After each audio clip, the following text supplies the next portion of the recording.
बिस्मिल्लाहिर्रहमानिर्रहीम अस्सलाम वालेकुम स्टूडेंट्स। आज हम डिस्कस करेंगे 9th क्लास की फिजिक्स प्रॉपर्टीज ऑफ मैटर। इसका पहला एमसीक्यूज है, an object with particles are close together and vibrating describes. कह रहा है कि मैटर की वो कौन सी स्टेट है जिसके पार्टिकल्स क्लोज्ड होते हैं। इसमें याद रखिएगा, आपकी जो सॉलिड बॉडीज होती हैं, सॉलिड लफ्ज का मतलब है वो बॉडीज जो भरी हुई हो, वो बॉडीज जो क्या हो, भरी हुई हो। और जो सॉलिड बॉडीज होती हैं उनके जो मॉलिक्यूल्स होते हैं वो आपस में क्लोज्ड होते हैं। सॉलिड बॉडीज के मॉलिक्यूल्स के बीच में कोई गैप नहीं होता, तभी तो सख्त होता है ना।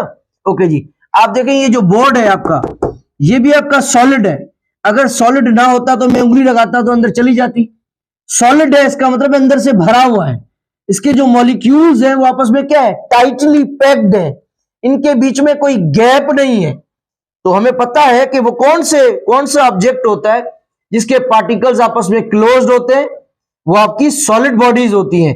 तो इसका जो सी ऑप्शन होगा वो आपका करेक्ट होगा। एमसीक्यूज नंबर 2 है, अ burning candle is example of state of matter.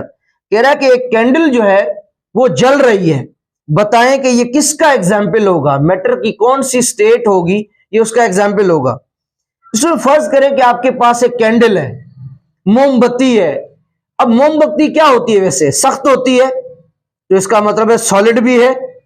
और अब क्या करें, बर्निंग, अगर हम उसको आग लगाएं, जब हम कैंडल को आग लगाएंगे तो हमें पता है कि कैंडल जो नीचे से होती है वो सॉलिड होती है। जब वो जल रही होगी तो आपको पता है मोमबत्ती जो है वो आहिस्ता आहिस्ता पिघलती जाती है। उसमें से जो है पानी की तरह आप देखेंगे कि ड्रॉप्स जो है वो गिर रहे होते हैं, तो वो क्या है, लिक्विड। तो लिक्विड भी बन रही है। उसके अलावा कि मोमबत्ती स्लोली जो है, जब उसको आग लगती जाती है तो आहिस्ता आहिस्ता उसका जो आग लग रही है उसमें से क्या निकल रहा है, धुआं निकल रहा है। वो किसकी फॉर्म में है, वो गैस की फॉर्म में है।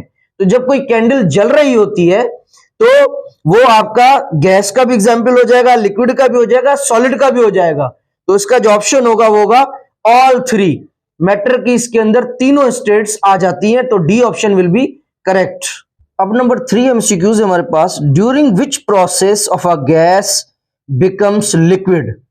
कह रहा है कि वो कौन सा प्रोसेस है जिसमें गैस आपकी लिक्विड में चेंज हो जाती है। आपकी जो गैस है वो किस में चेंज हो जाती है, लिक्विड में। अब स्टूडेंट्स, मैंने कुछ आपके लिए बातें लिखी हैं कि अगर हम किसी गैस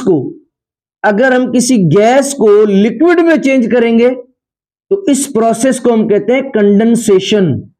इस प्रोसेस को हम क्या कहते हैं, कंडेंसेशन। ठीक है, ओके जी। और अगर हम लिक्विड को गैस में चेंज करें, अगर हम लिक्विड को गैस में चेंज करें तो फिर ऐसे प्रोसेस को हम क्या कहेंगे, एवापोरेशन। क्या कहेंगे, एवापोरेशन। तो आपका लिक्विड जो है, अगर गैस लिक्विड में हो जाए, कंडेंसेशन। अब एवापोरेशन को थोड़ा समझते हैं। हम पानी को जब गर्म करते हैं और बहुत ज्यादा गर्म करते हैं और ढक्कन उसका उतार देते हैं तो पानी आपका जो है वो गैस की फॉर्म में कन्वर्ट हो जाता है। ऐसे प्रोसेस को क्या कहेंगे, एवापोरेशन। जब लिक्विड गैस में चेंज हो, एवापोरेशन। अगर कोई गैस आपका सॉलिड में चेंज हो रहा है तो ऐसे प्रोसेस को हम कहते हैं सब्लिमेशन। और अगर सॉलिड आपका गैस में चेंज हो तो उसे हम कहेंगे डीपोजिशन। क्या कहेंगे, डीपोजिशन। तो यहां पे आपके पास क्वेश्चन है कि आप बताएं कि अगर आप किसी गैस को, अगर आपके पास कोई गैस है और वो बिकम्स लिक्विड हो रही है तो वहां पे क्या होगा, कंडेंसेशन कहेंगे। क्या कहेंगे, कंडेंसेशन कहेंगे। ठीक है, कि जब आपका गैस आपकी लिक्विड में चेंज हो जाएगी तो वो आपकी क्या हो जाएगी, कंडेंसेशन प्रोसेस उसे हम कहेंगे। एमसीक्यूज नंबर 4 है हमारे पास। कह रहा है कि आ सॉलिड कैन, कह रहा है जो सॉलिड होता है वो क्या होता है। तो ऑप्शन में देखें, जो ए ऑप्शन होगा वो करेक्ट होगा, हैव फिक्स्ड शेप। आपका जो सॉलिड होता है, जो सॉलिड बॉडी होती है, उसकी जो शेप होती है वो हमेशा फिक्स्ड होती है। मगर अगर लिक्विड की बात करें, गैस की बात करें, तो जिस पानी को अगर हम जिस बर्तन में डालते हैं तो हमेशा वो पानी जो है वो उस जैसी शक्ल इख्तियार करता है जैसा बर्तन होता है। अगर गैस को किसी बर्तन में डालें, सिलेंडर में डालें, जिस शेप के सिलेंडर में डालें उस जैसी शक्ल इख्तियार करता है। मगर जो सॉलिड बॉडीज होती हैं, जिसके पार्टिकल्स आपस में क्लोज्ड होते हैं, मॉलिक्यूल से क्लोज्ड होते हैं, जिनके अंदर कोई गैप नहीं होता, उनकी जो शेप होती है वो क्या होती है, फिक्स्ड होती है, जो चेंज नहीं होती। फर्ज करें अगर आपके सामने बोर्ड लगा हुआ है, कल इसकी शक्ल कुछ और हो जाएगी, ऐसा नहीं है, जो इसकी शेप है वही रहेगी। तो गैस जो है, तो सॉलिड जो है, उसकी हमेशा जो शेप होती है वो क्या होती है, फिक्स्ड होती है। तो A option will be correct. Number 5 MCQs है, according to the kinetical molecular theory, कह रहा है कि काइनेटिकल मॉलिक्यूलर थ्योरी के हिसाब से the pressure exerted by a gas is caused by, कह रहा है कि गैस के अंदर जो है वो प्रेशर एक्सर्ट क्यों होता है, क्या उसका रीजन होता है काइनेटिकल मॉलिक्यूलर थ्योरी के हिसाब से। तो इसका जो ए ऑप्शन होगा वो करेक्ट होगा कि a bombardment of the gas molecules on the walls of the container.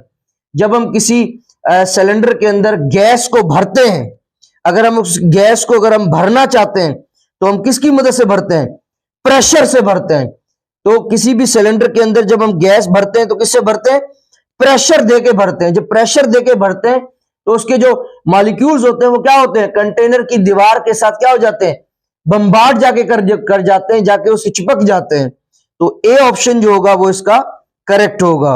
Number 6 MCQs, if a gas is heated in a sealed cylinder then increased, कह रहा है कि अगर आपके पास कोई सील्ड सिलेंडर है और उसके अंदर कोई गैस जो है वो भरी पड़ी है, अगर आप उसे हीट करोगे, अगर आप उसको टेम्परेचर दोगे, गर्माइश दोगे, तो क्या होगा, उसकी क्या चीज बढ़ जाएगी, A option pressure inside the container. अगर कोई बर्तन है उसके अंदर गैस भरी पड़ी है और अगर आप उसको हीट देते हो, अगर उसको आप गर्माइश दोगे तो क्या होगा, उसका प्रेशर अंदर जो है वो भी बढ़ जाएगा। हीट देने से किसी गैस कोई कंटेनर में उसको अगर हीट देंगे तो उसका नंबर 1 प्रेशर उसके अंदर बढ़ जाएगा, नंबर 2 काइनेटिक एनर्जी भी बढ़ जाएगी। क्योंकि काइनेटिक एनर्जी होती क्या है, काइनेटिक का मतलब है मोशन, ऐसी एनर्जी जो मोशन की वजह से पैदा हो। पंखा जो है जब मोशन करता है तो हमें क्या देता है, हवा। तो ऐसी एनर्जी जो मोशन की वजह से पैदा हो। तो जब गैस के मॉलिक्यूल्स को हम नीचे से हीट करेंगे, जब आप उसको हम आग देंगे, टेम्परेचर देंगे, तो उसके जो मॉलिक्यूल्स होंगे वो तेजी से वाइब्रेट करना शुरू कर देंगे। इसका मतलब उनके अंदर काइनेटिक एनर्जी पैदा होगी। तो पहली बात भी सही है कि जब किसी गैस को हम हीट करेंगे प्रेशर अंदर बढ़ जाएगा, काइनेटिक एनर्जी भी बढ़ जाएगी। Number C temperature of the gas, लाजिम बात है हीट बढ़ेगी तो टेम्परेचर भी बढ़ेगा। तो ये तीनों बातें भी सही हैं। तो D option all of them, तो डी ऑप्शन इसका जो है वो करेक्ट होगा। Number 7 MCQs, a gas in a container of a fixed volume is heated, कह रहा है कि एक हमारे पास बर्तन है, जिस बर्तन के अंदर गैस है मगर उसका जो वॉल्यूम है ना वो फिक्स्ड है, वो चेंज नहीं हो रहा। एक गैस है, उस किसी बर्तन में हमने डाल दी अंदर, वो उतनी है, चेंज नहीं हो रही। अगर हम उसको हीट करेंगे तो फिर उससे क्या होगा, what happens to the molecule of the gas, gas के मॉलिक्यूल के साथ क्या मुसीबत होगी, दे मूव फास्टर। क्योंकि हमें पता है कि जब किसी बर्तन के अंदर आप गैस भर दोगे और नीचे से उसको आप अगर हीट दोगे तो उसके जो मॉलिक्यूल्स होंगे वो तेजी के साथ, जैसे जैसे उनके अंदर हीट आती रहेगी तो आस्ते आस्ते उनके जो मॉलिक्यूल्स है वो पहले स्लो मूव करेंगे, जैसे हीट बढ़ती जाएगी और तेजी के साथ मूव करेंगे। आपने अक्सर देखा है किसी बर्तन में पानी भरते हैं, जब किसी आग पे रखते हैं, जैसे आप नीचे से आग देते हो तो पानी क्या करता है, उस हीट को एब्जॉर्ब करता है। जैसे जैसे हीट को एब्जॉर्ब करता जाता है तो पानी गर्म होता जाता है, जैसे जैसे हीट बढ़ती जाती है तो टेम्परेचर भी बढ़ता जाता है। तो आपने देखा होगा जब टेम्परेचर बहुत हो जाता है, पानी ज्यादा गर्म हो जाता है, तो उसके मॉलिक्यूल छलांगे लगाना शुरू कर देते हैं। आप भी देख लें कि हम इस पूरी कायनात के अंदर हर बॉडी की आदत है कि वो हीट को क्या करती है, एब्जॉर्ब करती है। अब देखिए हम जब धूप में बैठते हैं तो सूरज की रोशनी जब हमारे ऊपर तपिश पड़ती है तो हम भी हीट को क्या करते हैं, एब्जॉर्ब करते हैं। जब सर्दियों में अक्सर धूप पे बैठते हैं तो जब बहुत ज्यादा हम गर्म हो जाते हैं, फिर हमें सर्दी नहीं लगती, फिर हमें जो है गर्मी लगती है, खारिश लगती है और जो है चूंटियां लगना शुरू हो जाती है, फिर हम छांव में आ जाते हैं। जब हम एसी के अंदर आते हैं फिर ठंड पड़ती है, हमारा जिस्म उसको एब्जॉर्ब करता है, फिर हमें ठंड लगना शुरू हो जाती है। तो कोई गैस है किसी कंटेनर के अंदर पड़ी हुई है, जब उसको हीट करेंगे तो उसके जो मॉलिक्यूल्स है वो स्लोली पहले आस्ते आस्ते वाइब्रेट करेंगे। वाइब्रेट का मतलब है टू एंड फ्रो होना, आगे और पीछे होना। जैसे जैसे हीट को एब्जॉर्ब करते जाएंगे तो उसके मॉलिक्यूल्स वेरी फास्ट, तेजी के साथ जो है वो वाइब्रेशन करना शुरू कर जाएंगे, क्योंकि उनकी काइनेटिक एनर्जी जो है वो बढ़ जाएगी। तो उसका सी ऑप्शन जो होगा वो आपका करेक्ट होगा। नंबर 8 एमसीक्यूज हमारे पास। In a liquid some energetic molecules break free from the surface even liquid is too cold for bubbles to form. कह रहा है कि फर्ज करें कि आपके पास एक लिक्विड है और पानी है और आपके किसी बर्तन के अंदर पड़ा हुआ है, उसके मॉलिक्यूल्स बिल्कुल जो है वो ठंडे हैं। जैसे ही आप उसको हीट करोगे, जैसे आप उसको नीचे से आग दोगे, तो स्लोली स्लोली क्या होगा, पानी गर्म होता जाएगा, क्योंकि पानी हीट को एब्जॉर्ब करेगा, उसके मॉलिक्यूल्स वाइब्रेट करना शुरू कर जाएंगे और आहिस्ता आहिस्ता एक वक्त ऐसा आएगा कि लिक्विड के पार्टिकल जो है वो गैस की फॉर्म में उड़ना शुरू कर जाएंगे। तो इस अमल को हम क्या कहेंगे? इस अमल को हम कहेंगे एवापोरेशन। क्या कहेंगे? एवापोरेशन। जब आपका लिक्विड गैस की फॉर्म में चेंज हो जाएगा तो इस फॉर्म को हम क्या कहेंगे? इसको हम कहेंगे एवापोरेशन। तो D option will be correct option. Number 9 MCQs हमारे पास। What happens to the molecule of the gas when the gas changes into liquid. कह रहा है कि अगर आपके पास गैस है और वो लिक्विड में चेंज हो जाती है। अब हम पीछे जो है वो क्वेश्चन करके भी आए कि अगर आपकी कोई गैस है वो अगर लिक्विड में चेंज हो जाती है, अगर आपकी गैस जो है वो लिक्विड में चेंज हो जाती है तो उसे क्या कहते हैं? कंडेंसेशन। तो कह रहा है कि अगर आपके पास गैस है और वो चेंज हो जाती है लिक्विड में, तो आप ये बताएं कि उसकी क्या क्या चीजें चेंज होंगी। तो याद रखिएगा इसका जो ऑप्शन होगा कि they move closer and loss energy. A option में करेक्ट होगा, क्योंकि जब आपकी गैस लिक्विड में चेंज हो जाती है तो गैस के मॉलिक्यूल्स के बीच में क्या होता है? गैप होता है। मगर जो लिक्विड के पार्टिकल्स होते हैं उनके बीच में भी गैप होता है, मगर इतना नहीं होता। तो कह रहा है कि जब गैस के मॉलिक्यूल्स लिक्विड में चेंज होंगे तो ये आपस में आहिस्ता आहिस्ता क्या होंगे? पार्टिकल्स क्लोज होना शुरू हो जाएंगे, क्योंकि लिक्विड के पार्टिकल थोड़े बहुत क्लोज होते हैं और इनकी जो एनर्जी होगी वो भी क्या हो जाएगी? लॉस हो जाएगी। तो जब भी कंडेंसेशन प्रोसेस होगा, जब आपका गैस लिक्विड में चेंज होगा, तो फिर उनके जो पार्टिकल्स होंगे, जब गैस आपकी लिक्विड में चेंज होगी तो उसके जो पार्टिकल्स होंगे वो आपस में क्लोज भी होना शुरू हो जाएंगे और उनकी एनर्जी जाया भी होगी, क्योंकि गैस के पार्टिकल दूर होते हैं, लिक्विड के पार्टिकल थोड़े करीब होते हैं। तो इसलिए गैस जब लिक्विड में चेंज होगी तो उनकी पार्टिकल्स क्लोज भी होंगे और एनर्जी उनकी जाया भी होगी। तो इनका जो ए ऑप्शन होगा वो आपका बेस्ट ऑप्शन होगा। अब स्टूडेंट्स यूनिट नंबर 9 का हमारे पास जो लास्ट एमसीक्यूज है 10, वो है a substance has a melting point of -17 degree centigrade, a boiling point of 117 degree, in which state does the substance exist at -10 degree centigrade and at 110 degree centigrade. अब क्या मतलब है इसका? कह रहा है कि एक हमारे पास सब्सटेंस है, एक हमारे पास कोई सब्सटेंस है, कोई चीज है हमारे पास, और उसकी जो मेल्टिंग पॉइंट है, उसकी जो मेल्टिंग पॉइंट है वो है -17 डिग्री। ठीक है, ओके जी। और उसकी जो बॉइलिंग पॉइंट है वो है 117 डिग्री सेंटीग्रेड। ठीक है, तो आप ये बताएं कि अगर हम उस सब्सटेंस को ये टेम्परेचर दें, कितना? अगर उसको -10 डिग्री सेंटीग्रेड दें और 110 डिग्री सेंटीग्रेड दें, माने इतनी अगर मेल्टिंग पॉइंट दें और इतनी अगर बॉइलिंग पॉइंट दें, तो फिर वो सब्सटेंस क्या हो जाएगा? सॉलिड होगा, लिक्विड होगा, गैस होगा, क्या होगा? ये आप बताएं। सबसे पहले मैं आप लोगों को थोड़ी चीजें क्लियर करवाता हूं। सबसे पहले हम समझते हैं कि मेल्टिंग पॉइंट क्या है, क्योंकि एमसीक्यूज के सिर्फ जस्ट टिक लगा के आंसर तक नहीं रहना, समझना है मेल्टिंग पॉइंट क्या है। सबसे पहले ये समझते हैं। ठीक है, फॉर एग्जाम्पल मेरे पास कोई सॉलिड है। अब सॉलिड का मतलब है, फर्ज करें मेरे पास कोई बर्फ का टुकड़ा है। ठीक है, मैं एक आइस का टुकड़ा ले लेता हूं, बर्फ का टुकड़ा। ठीक है, और इस बर्फ का टुकड़ा, बर्फ का जो टुकड़ा होता है वो क्या होता है? सख्त होता है, उसके पार्टिकल्स आपस में क्लोज्ड होते हैं। इसका मतलब है ये क्या है? सॉलिड है हमारे पास। ओके जी।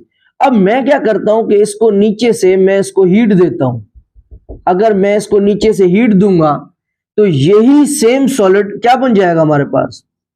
ये हमारे पास क्या बन जाएगा कि ये पिघलना शुरू कर जाएगा, और जब पिघलेगा तो क्या बन जाएगा हमारे पास, ये बन जाएगा हमारे पास लिक्विड बन जाएगा। क्या बन जाएगा? लिक्विड बन जाएगा, पानी बन जाएगा।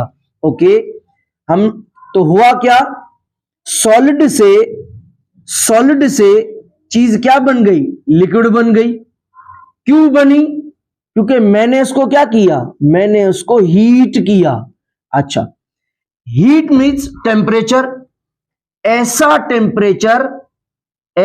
टेम्परेचर जिस पर कोई सॉलिड लिक्विड हो जाए, ऐसा टेम्परेचर जिस पर सॉलिड लिक्विड बन जाए, उस टेम्परेचर को, उस वैल्यू को जिस पर वो सॉलिड लिक्विड बन गया है, वो सख्त चीज पानी बन गई है, उस वैल्यू को हम क्या कहते हैं, मेल्टिंग पॉइंट कहते हैं। अब है बॉइलिंग पॉइंट, ठीक है, अब है हमारे पास बॉइलिंग पॉइंट। लेट्स सपोज कि मेरे पास ये है, मेरे पास लिक्विड है, और इस लिक्विड को मैं क्या करता हूं कि नीचे से मैं इसको हीट देना शुरू कर देता हूं। जैसे ही मैं इसको टेम्परेचर दूंगा, हीट दूंगा, गर्माइश दूंगा, तो क्या होगा कि यही सेम लिक्विड जो है वो क्या होना शुरू कर देगा, ये लिक्विड जो है ये क्या होना शुरू कर जाएगा, बॉयल होना शुरू हो जाएगा। जब बॉयल होगा तो इसके अंदर क्या बनेंगे, आप अक्सर देखेंगे कि इसके अंदर वेपर्स बनेंगे। क्या बनेंगे? वेपर्स बनेंगे। तो अगर किसी लिक्विड को हीट दी जाए और वो बॉयल होना शुरू करे, जिस वैल्यू पे वो बॉयल होना शुरू करे, उस वैल्यू को हम क्या कहते हैं, बॉइलिंग पॉइंट कहते हैं। ओके, तो कह रहा है कि आप बताएं वो कौन सा सब्सटेंस है, वो कौन सा सब्सटेंस है। एक हमारे पास सब्सटेंस है जिसकी मेल्टिंग पॉइंट ये है, बॉइलिंग पॉइंट ये है। तो बताएं कि अगर हम उसको इतनी मेल्टिंग पॉइंट दें और इतना बॉइलिंग पॉइंट दें तो वो क्या बन जाएगा। इसमें आप देखें, इसकी जो मेल्टिंग पॉइंट है वो 17 है, और यहां पे मेल्टिंग पॉइंट कितनी है, 10 डिग्री सेंटीग्रेड। अगर आपके पास सॉलिड है, अगर आप उसको इतना टेम्परेचर दोगे, अगर आपके पास कोई सॉलिड है, अगर आप उसको इतना टेम्परेचर दोगे तो वो फिर भी लिक्विड बन जाएगा। वो क्या बन जाएगा, आपका लिक्विड बन जाएगा, पानी पानी बन जाएगा। अच्छा, एक सब्सटेंस है जो इस पर जो है ना 117 पर क्या हो रहा है, बॉयल हो रहा है। तो अगर हम थोड़ा सा टेम्परेचर कम करें, 110 कर दे, तो तब भी क्या होगा, तब भी बॉयल हो शुरू हो जाएगा, या वो जो चीज जो होगी वो क्या होना शुरू हो जाएगी, बॉयल होना शुरू हो जाएगी। तो इसका मतलब है वो चीज क्या क्या बनना शुरू हो जाएगी, तब भी लिक्विड बनना शुरू हो जाएगी। ठीक है, ओके जी। तो वो अगर हम किसी सब्सटेंस को इतना टेम्परेचर दे रहे हैं तो ये इसकी मेल्टिंग पॉइंट है, वो इस पॉइंट पे जो है वो मेल्ट होता है और इस वैल्यू पे वो बॉयल होता है। तो अगर इतना टेम्परेचर करेंगे तब भी जो होगा वो मेल्ट होना शुरू कर जाएगा, और वो कौन होगा, वो मेल्ट होके क्या बन जाएगा, लिक्विड बन जाएगा। ठीक है, और अगर इससे टेम्परेचर इतना करेंगे तब भी वो चीज क्या बनना शुरू हो जाएगी, लिक्विड बनना शुरू हो जाएगी।